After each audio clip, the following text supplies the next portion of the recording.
আসসালামু আলাইকুম ওয়া রাহমাতুল্লাহি ওয়া বারাকাতুহু। আজ 25শে রজব অর্থাৎ আগামী 8ই ফেব্রুয়ারি শবে মেরাজের দিন। আমার আপনার জন্য প্রত্যেকের জন্য কি শবে মেরাজের রোজা রাখা জরুরি? শবে মেরাজের রোজা কি প্রত্যেকে রাখতে হবে?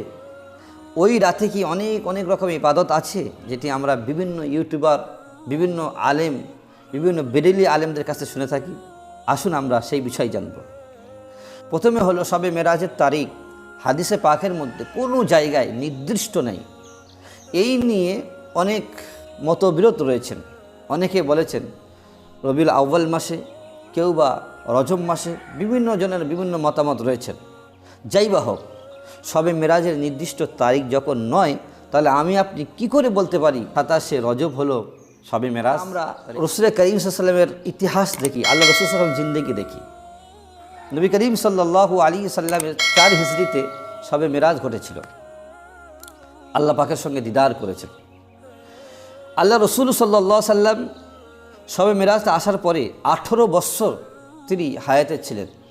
18 বছরের মধ্যে কোনো একটাই বছরে নবী করিম সাল্লাল্লাহু আলাইহি ওয়াসাল্লাম সাহাবাদেরকে নিয়ে বা নিজে শবে মেরাজের ইবাদত করেননি এবং করারও উৎসাহিত করেননি, করার কথা বলেননি। তাহলে বোঝা গেল এই শবে মেরাজে যদি গুরুত্ব হতেন, নিশ্চিতভাবে নবী করিম সাল্লাল্লাহু আলাইহি ওয়াসাল্লাম 18 বছর যে হায়াতে ছিলেন, তাহলে অবশ্যই সাহাবায়ে কিরামদের মাঝে বলতেন। তিনি বলেননি। বোঝা গেল নবী করিম সাল্লাল্লাহু আলাইহি ওয়াসাল্লাম এই ইবাদতটাকে নির্দিষ্ট করেননি, বলেন। সাহাবায়ে কিরামদের ইতিহাস আমরা দেখি। সাহাবায়ে কিরামরা নবী করিম সাল্লাল্লাহু আলাইহি ওয়াসাল্লাম দুনিয়াতে চলে যাওয়ার পরে সাহাবায়ে কিরামদের মধ্যে কোনো সাহাবী শবে মেরাজকে নিয়ে এত বাড়াবাড়ি করেননি যত বাড়াবাড়ি আমরা করছি। সাহাবায়ে কিরামরা অন্য মাসের ন্যায় রজব মাসে রোজা রেখেছেন, অন্য মাসের ন্যায় রজব মাসেও ইবাদত করেছেন, কিন্তু সাহাবায়ে কিরামরা 27শে রজব অর্থাৎ শবে মেরাজের দিনে রোজা রাখতে হবে, এই ইবাদত করতে হবে, এই সূরা পড়তে হবে, এই রকম কোনো সাহাবাদের আমলের মধ্যে পাওয়া যায়। হযরত ওমর রাদিয়াল্লাহু তাআলা আনহুর সময় কিছু মানুষ শবে মেরাজটাকে গুরুত্ব দিয়ে রোজা রাখতে শুরু করেছিলেন। হযরত ওমর ফারুক রাদিয়াল্লাহু তাআলা আনহু যখন এই সংবাদটা পেলেন, তিনি বাইর হলেন কিছু খাবার নিয়ে। মানুষকে এক এক করে খাবার খাওয়াতে শুরু করলেন। তিনি দেখতে চাইলেন যে কারা কারা রোজা রেখেছেন। সাহাবায়ে কেরামরা অনেক হায়াতে ছিলেন। কোনো সাহাবায়ে কেরাম হয়তো ওমর রাদিয়াল্লাহু তাআলা আনহুর এই কাজকর্মকে কেউ প্রতিবাদ করে নাই। বোঝা গেল সাহাবায়ে কেরামরা শবে মেরাজের রোজাকে গুরুত্ব দেন নাই। অন্য মাসের ন্যায় শবে মেরাজে রোজাও রেখেছেন। অন্য মাস যেমন ইবাদত করতেন, এই দিনেও সেই ইবাদত করেছেন। ও অনেকে প্রশ্ন করতে পারে, ইবাদত করা তো ভালো জিনিস যদি আমরা করি তাহলে ক্ষতিটা কিসের?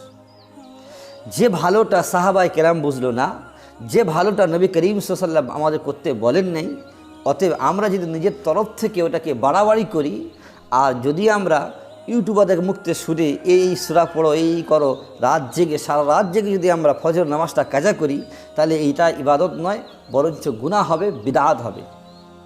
কারণ নিজের তরফ থেকে দ্বীনে ইসলামে কিছু বাড়ানো, এটা হলো বিদআত। আর কুল্লু বিদআতিন দলালাহ, প্রত্যেকটা বিদআত গুমরাহি, আর প্রত্যেকটা গুমরাহি হলো জাহান্নামী।